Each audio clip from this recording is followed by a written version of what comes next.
gustong aminin sa isa't isa. Sabi ko sa sarili, wag na lang pare, dahil may respeto tayo sa ating samahan. Kahit puso'y minsan matigas ang ulo, may mga hangganang dapat nating igalang. Bawal, bawal, kahit anong dahilan.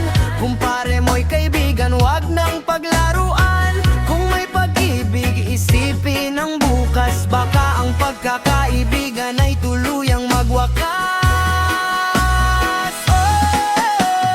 Bawal makipagrelasyon kay kumpare, kahit puso mo'y gustong lumapit sa kanya. Bawal makipagrelasyon kay kumpare,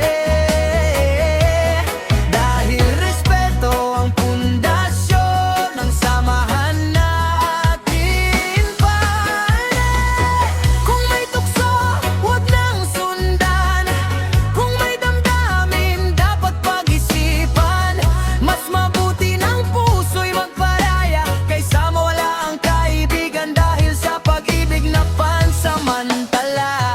May mga gabi na mahirap pigilan kapag puso ang nagsimulang magsalita. Pero kaibigan, tandaan mo lang, hindi lahat ng gusto ay dapat makuha. Kung siya'y mahal mo, respetuhin mo. Kung kaibigan mo, ingatan mo. Dahil ang tunay na pagkakaibigan mas matibay kapag wala